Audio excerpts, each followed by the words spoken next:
今回は歴代チャージャー呪文について、歴代の様々なカードを厳選してまとめてみました。使うと墓地に行く代わりにマナに行くチャージャー呪文。今まで数多くの種類のカードが制作されました。今回はそんなチャージャー呪文について解説していこうと思います。ぜひ最後までご覧ください。それでは、早速参りましょう。ロストチャージャー。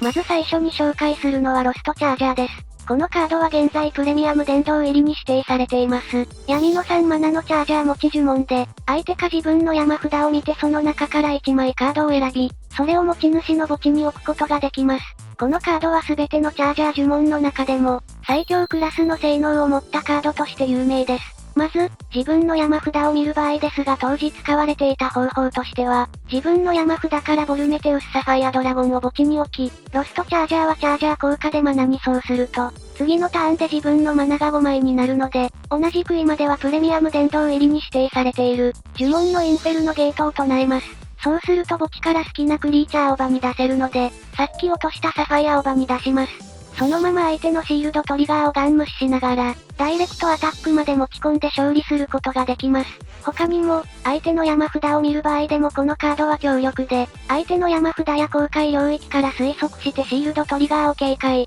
デッキに埋まっていた相手のキーカードを墓地に落とすなど、様々な用途で使用されていたカードです。また、直接強さと関係があるわけではありませんが、相手のカードを触るという要素がトラブルの原因となるため、そういった意味でもプレミアム殿堂に指定されています。盆踊りチャージャー。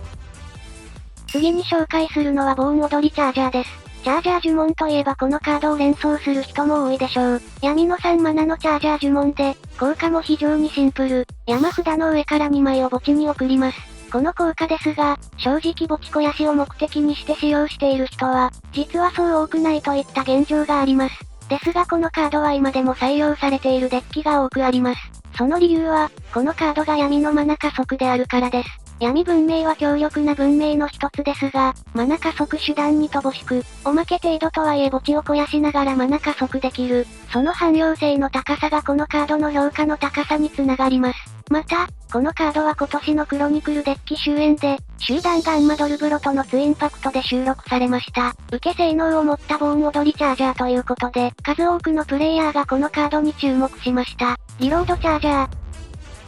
続いて紹介するのはリロードチャージャーです。人闇の3マナのチャージャー呪文で、手札を1枚捨てることで1ドローできます。このカードは今でこそインフレの波に飲まれて、大きな活躍を見込めないカードではありますが、人闇の入るデッキの重要なリソースカードとして、ドギラゴンバスターが入ったデッキに採用されていた例があります。効果としても、1枚墓地を肥やし、1枚ドローし、1枚ブースト、リソースの量だけで見れば昨今のデュエルマスターズの象徴である、ディザスターデドダムのリソース稼ぎと全く同じものと言えます。チャージャー呪文は墓地に行かないことから使い回しが難しく、そういった点でデドダムよりも劣っているという現実はありますが、それでも今でも強力なリソースカードの1枚です。ライフプランチャージャー。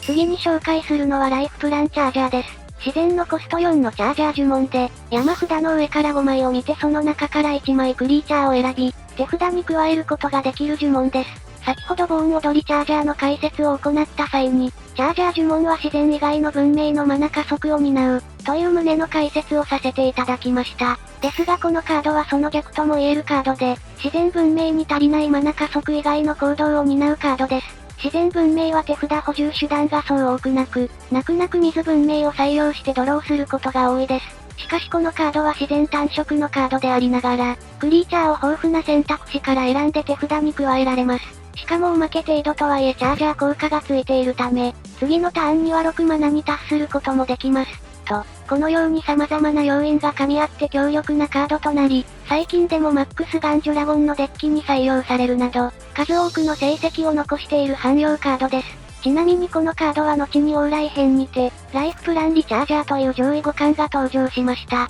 ライフプランチャージャーの効果はそのままに、ガードストライクが搭載された呪文です。シールドからめくれた際に受け札として機能するため、元から高かった汎用性がさらに上がったと言えるでしょう。トライガードチャージャー。続いて紹介するのはトライガードチャージャーです。光のコスト4のチャージャー呪文で、自分のシールドを1枚回収しつつ、手札からシールドを1枚埋めることができます。手札の消費を最小限に抑えながらシールドトリガーを仕込み、さらにおまけのようにマナ加速を行うこともできます。光文明も闇文明と同じくらいにマナ加速手段に乏しく、効果も強力なトライガードチャージャーの出番は多いです。特に相性のいいデッキは、白炭さばき Z。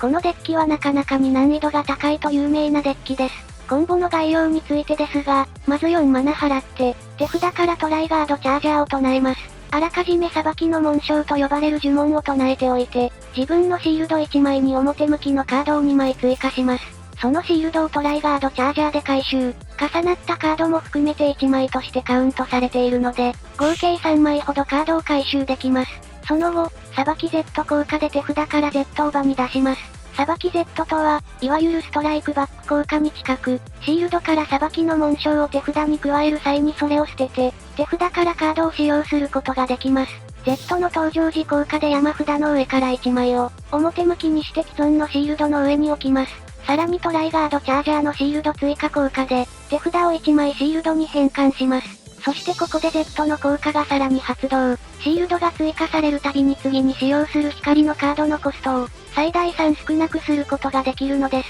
Z の登場時効果とトライガードチャージャーの効果で、現在シールドが2枚追加されたという状態。つまり次の光のカードのコストが6軽減されます。さらにトライガードチャージャーのチャージャー効果で、光のマナが1枚増えています。そのため4ターン目にしてコスト7以下のカードを使用できます。コスト7以下の光のカードといえば、代表的なのは、圧倒的な防御性能を誇るキラゼオスサッパーク。特定のカードの効果を封じるエモーショナルハードコア。相手の多面展開を封じる達戦。さらに、うまくいけばさらなるコスト軽減も可能なため、相手の呪文を封殺するナンバー9も場に出せます。と、このように豊富な選択肢で相手をコントロールできるため、さばき Z とトライガードチャージャーは今でも強力です。超ガチャレンジチャージャー。続いて紹介するのは超ガチャレンジチャージャーです。自然文明のコスト3のチャージャー呪文で、効果は非常にシンプル。ガチャレンジ召喚を1回行います。さてこのガチャレンジ召喚ですが、最近デュエマを始めた人からすれば、ガチャレンジ召喚普通の召喚とどう違うのとなるでしょう。このガチャレンジ召喚ですが、少し特殊な召喚となっていまして、まずゲーム開始時22枚ちょうどの超ガチャレンジゾーンを用意します。それらはガチャレンジクリーチャーと呼ばれるカードだけで構成され、裏向きにしてシャッフルした状態で置かれます。ガチャレンジ召喚というのは、この超ガチャレンジゾーンの一番上から、ガチャレンジクリーチャーを場に出す効果というわけです。ガチャレンジがクリーチャーはあくまでおまけ程度のものが多く、そこまで強力なカードはありません。と言いたいところですが全くもってそんなことはありません。場に出た時に条件付きで3ドローする CX20。場に出た時に条件付きでブーストとマナ回収を行うクリスマサード。場に出た時に条件付きでマナから5以下を場に出すマリゴルドサード。場にある限り相手は出たターンに攻撃できなくなる全能全能。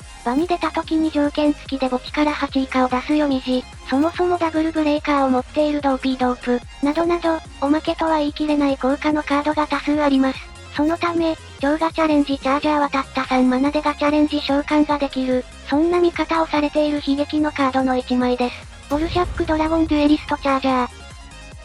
最後に紹介するのはデュエリストチャージャーです。ボルシャックドラゴンとのツインパクトになっているカードで、山札の上から3枚を見て、その中からボルシャックを全回収。それでいてチャージャー効果を持ったカードです。昨今のデュエルマスターズをやっている人だったら、今ボルシャックという名前がいかに強いかを理解できると思います。実際にボルシャック系のカードを主軸にしたデッキが、大型大会で記録を残したケースも多く見受けられます。デッキの大半がボルシャックで固められるのも不思議ではないです。つまり何が言いたいのかというと、ボルシャックデッキなら、このカードは3マナ3ドロー1ブーストと破格の性能をしています。昔のカードが活躍できるというのはすごくいいことですが、それにしたってあまりにも出力が高すぎます。ちなみにこのカードはツインパクトカードですが、正直上面で使用されているところは一度も見たことがありません。さすがに今の環境で6マナのダブルブレーカーは重すぎます。今回は、サムネにもなっているチャージャー呪文について、小ネタを交えながら紹介してきました。皆様のコメントをお待ちしております。ここまでご視聴いただき、ありがとうございました。よかったらチャンネル登録や高評価で、応援よろしくお願いいたします。